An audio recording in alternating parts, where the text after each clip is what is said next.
And welcome to this edition of Women at the Forefront. Today we are coming to you live from Kakamega County. Of course, we are privileged to have the First Lady of this great county of Kakamega. We just want to get from her what is her role, what is her position, and why is she living or where she left as a lecturer, or is she still doing that role of being a lecturer to be the First Lady of this particular county. So today I'm privileged to have on set Professor Janet Kasili Barasa, who is the First Lady of Kakamega County. Ma'am, thank you for joining us and welcome to the program. Thank you and good morning. My name is Professor Janet Kasili Barasa. I am the First Lady, Kakamega County, and as we've heard, I am a professor of religion and culture. Yes. Meaning that I've been in the academia. I've been lecturing at Masindemiro University of Science and Technology, and currently I still teach a week, but I teach the whole day. I have 3 courses which I'm teaching, and I'm still supervising graduate students. As a First Lady, my role is to complement the governor's role. That is helping him achieve his manifesto. You already know that his manifesto has 6 points, and therefore I'm just complementing his role as a governor. Yes. I'll get to that briefly, but first of all, how do you juggle between classroom? You have lectures, you have students to attend to, you have exams to set, you have to mark at the same time. You also have your role as the First Lady to undertake. How do you juggle between the two? Women are very powerful people. Yes. We are able to multitask. And so for me, I have said I teach once a week. Mm-hmm. On Monday, I'm doing count work. On Tuesday, I'm in class from 9 to 4. And then Wednesday, I'm in the county doing count work. Thursday, I am in class with the graduate students. And Friday, I'm doing count work. So I'm able to balance between teaching and doing my work as a First Lady. And even on Tuesday, and when I go to class, after class, I come back to the office for at least 1 or 2 hours before I come back home. Yes. So I'm able to balance between the two. And also, I've been teaching all along. I've been able, I know what time I'm supposed to wake up so that I'm able to do, teaching, you have to prepare, teach, mark. So I'm used to waking up early and sleeping late. So that one I still do. How do your students see you when they see the First Lady? Do they call you First Lady? Do they call you lecturers come? Do they call you? How do they call you when you get to the lecture halls? The students' approach to me changed when we were in the campaigns. So I could go to class and then they start murmuring and laughing and asking me for some handouts.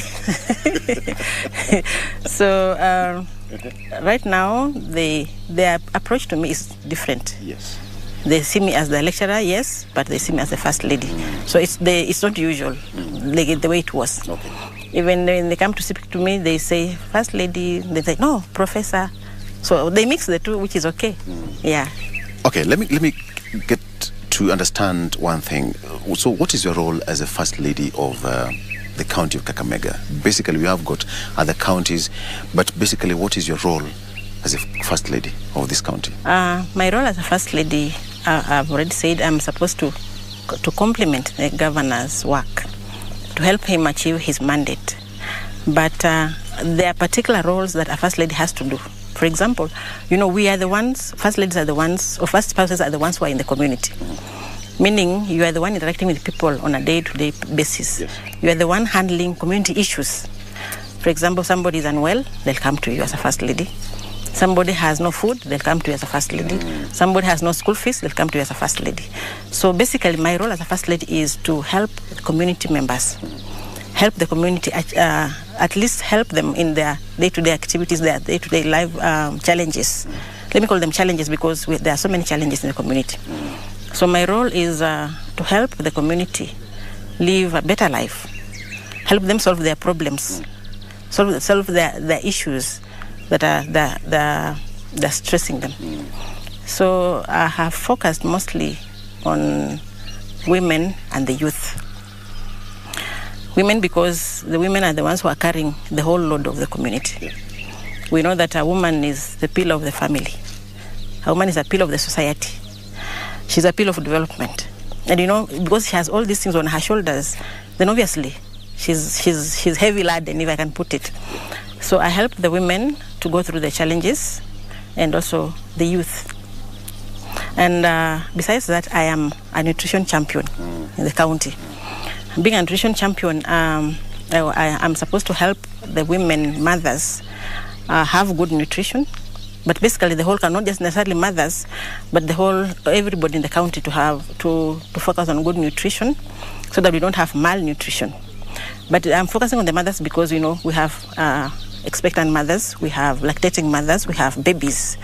So if we have unhealthy society, we have unhealthy mothers, we have unhealthy babies, then obviously the whole society will be unhealthy. Yeah, it's a ripple effect. Yes. Yeah. So that's why I'm focusing on ensuring that we have good nutrition in the county, and this is it's multi-sectoral, because nutrition has to do with agriculture, it has to do with health, it has to do with education, it has to do with water and sanitation. So all facets are incorporated in nutrition. Yeah. Based on what you've said, ma'am, is like your office is pretty busy, because you are the role model and you have to teach the masses, you have to teach the society. At the end of the day, you are the first point of call, even before they get to the governor himself. But how do you now connect the two? The governor has his office and you also have your office. How do you complement the two so that you don't overlap? All right, you just complement whatever information you have, get to the office of the governor directly without any distortion. Of course, the governor has his own office, and I have my office, which is ceremonial. But do you compare notes? Yes. There are many issues which come to me, but they're supposed to go to the governor. So when people bring issues to me, and I know this one must be handled by the governor, then I forward it to him. There are issues I can handle from my office. But my office is ceremonial, and we don't have so much in the office. We have no budget, we have no finances. So most issues come to me, yes, but I forward them to the governor for them to be solved. But there are issues I handle as a first lady. For example, when we have issue of teen mothers, for example. Of course, it's a county issue, but I cannot forward it to the governor. And I've taken it up as my own responsibility to ensure that we don't have teen mothers in Kakamega County. Right now, we have around 12,000 teen mothers. By last year, yes, we had 12,000 teen mothers in Kakamega County. And I have taken it upon myself to ensure that by 2030, we have low numbers, if not zero. So what I have done is I've selected 60 champions, one from every ward. Yes. So I have 60 champions, teen mothers, whom I'm using as champions to help me tell the Kakamega society that teen pregnancy is not good. Yeah. It's a vice, and when a girl gets pregnant at an early age, there are many other challenges that come with it. She may get fistula, she may get HPV virus, she may get other STDs, she may get other things, and overall, her education will be curtailed. Even the perception from the society. Yes. Yeah. So I have taken it upon myself to ensure that we don't have these numbers not grow, but we minimize them, if not get to zero. So such an issue, when it comes to me, I cannot forward it to the governor, and that's why I've taken it up as myself, as a first lady, to handle the issues of teen pregnancy. We have issues of SGBV, which is also on the rise in Kakamega County. And such issues, I coordinate with the Ministry of Health and Ministry of Youth and Gender, so that we handle the SGBV cases coming to me. And we have a center in Shinyalu, which is supposed to be launched soon, so that these mothers or people who have gone through SGBV yes, have a safe house where they can recover from and continue with their lives. So there are issues I forward to the governor, there are issues I handle as a first lady. Okay.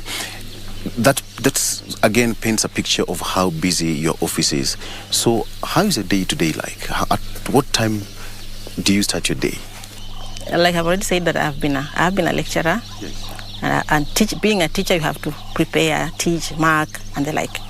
So a teacher's day is always very busy and starts early and ends late.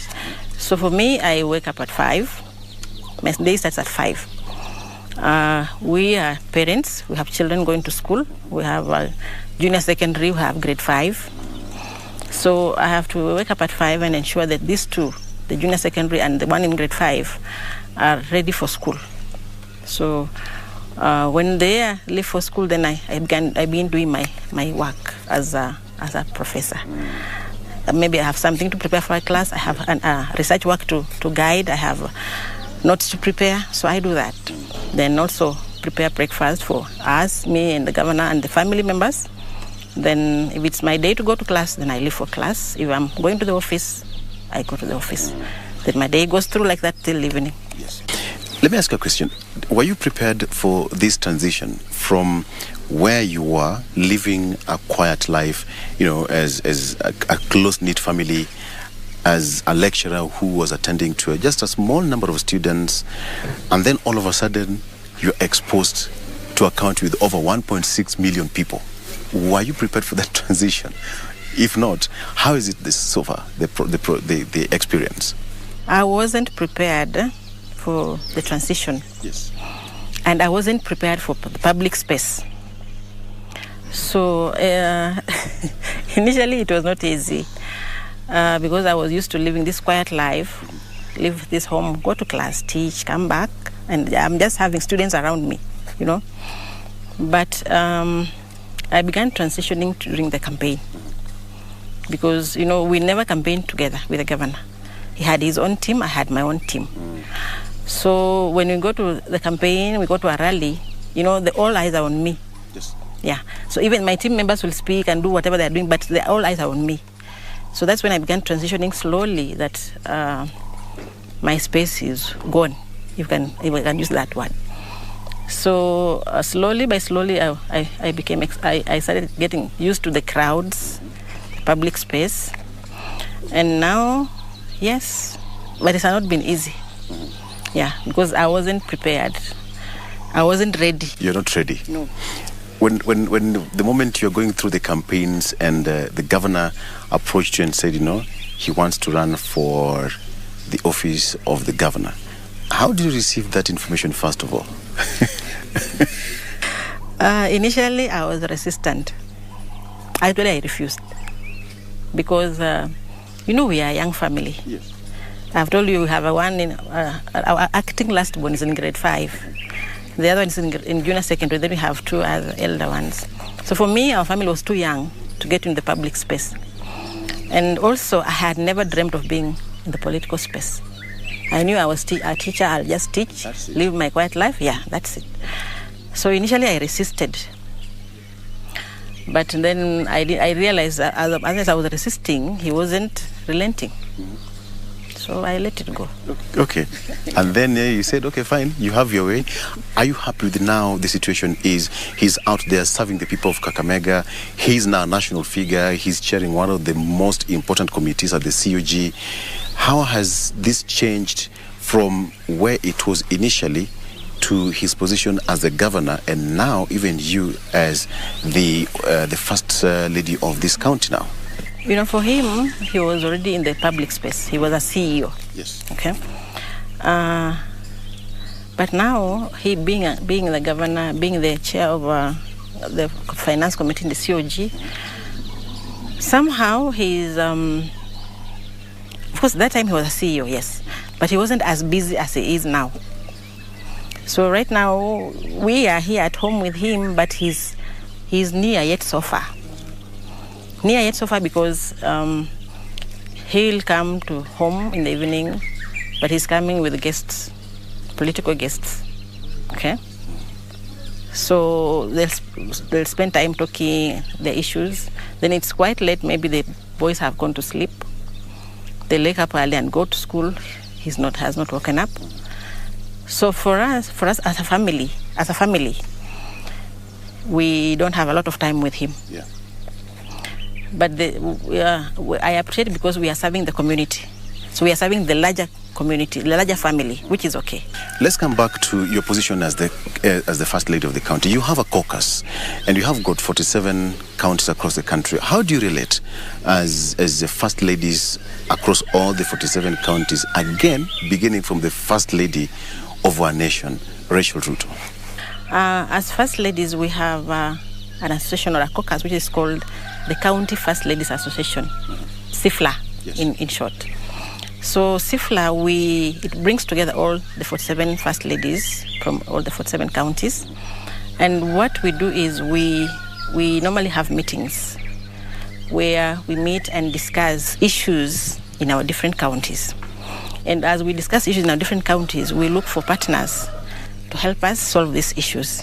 As you know, that our offices are ceremonial. They have no budgets, they have no votes to do any activity.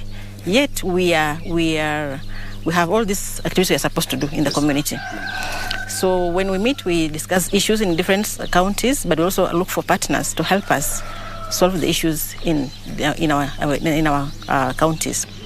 And we are trying to do the same thing, replicate, like what I'm doing in Kakamega should be done in Bungoma, should be done in Kericho and all, so that we solve the challenges in the community.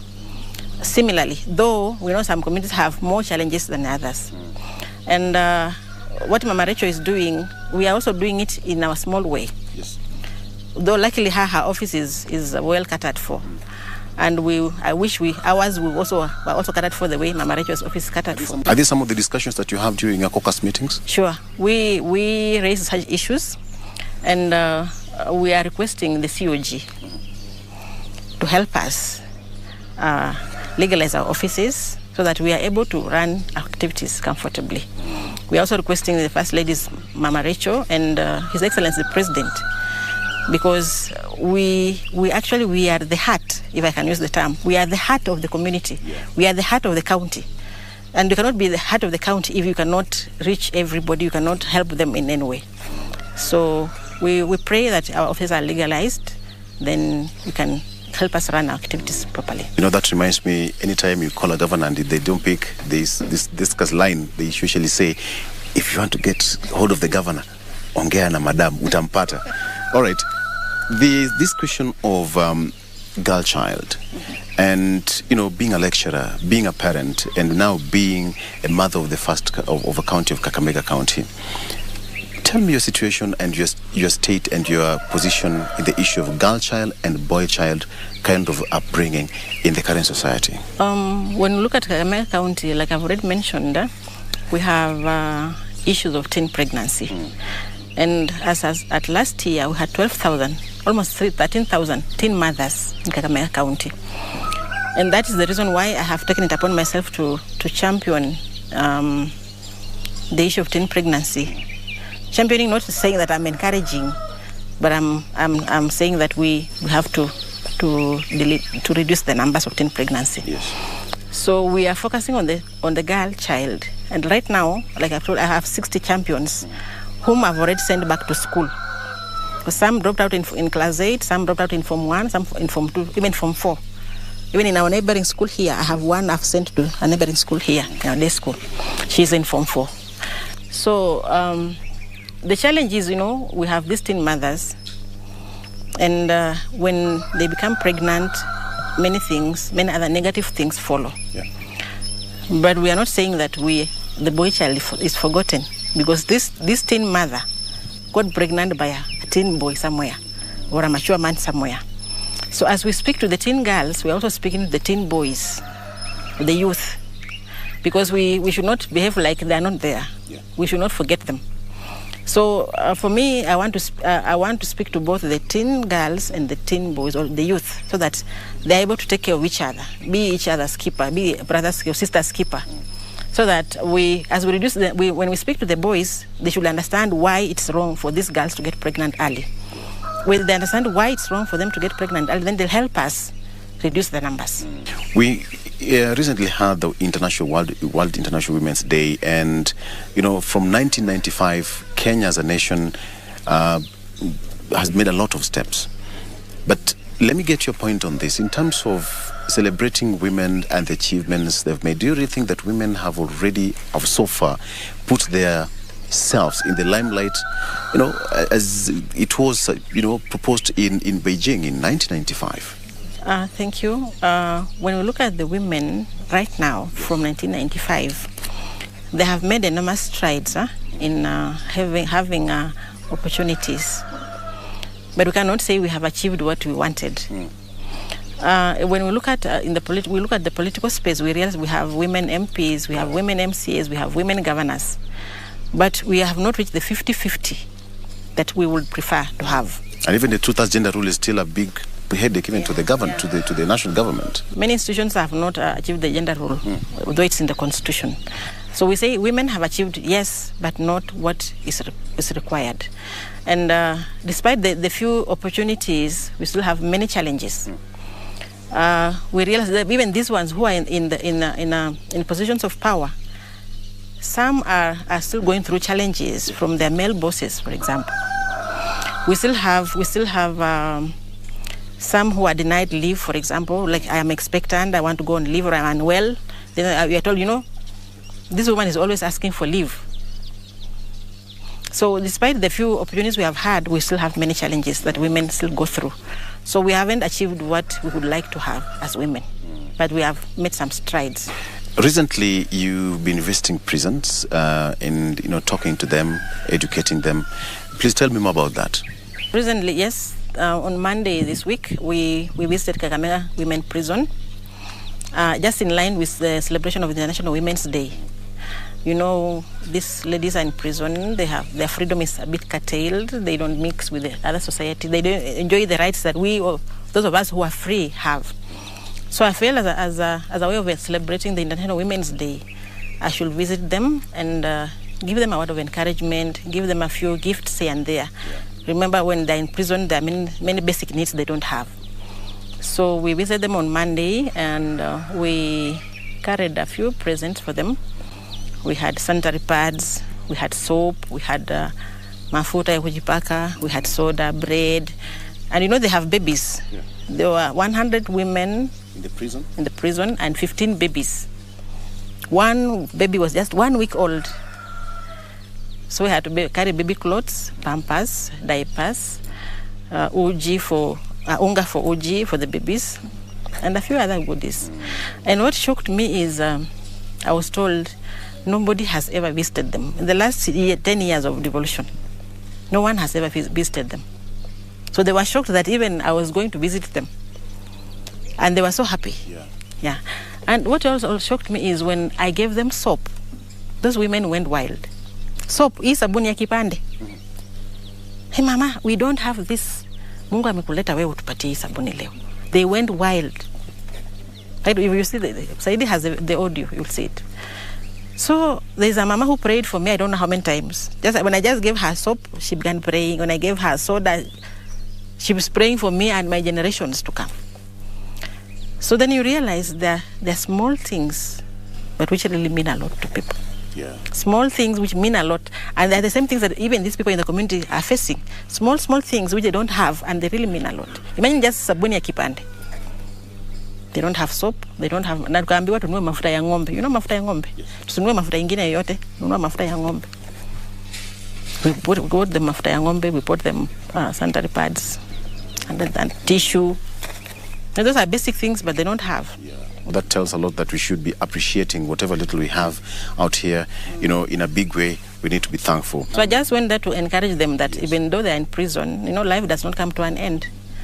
They should, if actually they commit those crimes, wakubali makosa yao, wakubali hiyo kifungo, then wakitoka wabadilike. Prison is to reform. Change their behavior. So wakiwa pale wabadilike, wajifunze skills, because they are learning many skills inside there, by the way. Dressmaking, they can make cakes, they can make baskets, they can make handbags. They are being taught many skills. So I told them, at least when you're here, use your time well, learn the skills, so that ukitoka huko nje, then you can be able to continue with your life. Yeah. You can earn a living. Absolutely. Yeah. And as we come to a close, what is your clarion call? Anytime you go to the villages, the communities, meeting people, talking to them, what is your clarion call? Anytime you meet them, what do you tell them? What's the one message that you usually put across to them? I have told you I'm a nutrition champion, and nutrition has many things. It has health, education, water, sanitation, and the like. But before I tell you what my clarion call, I want to say that we have this issue of the triple threat in Kakamega County.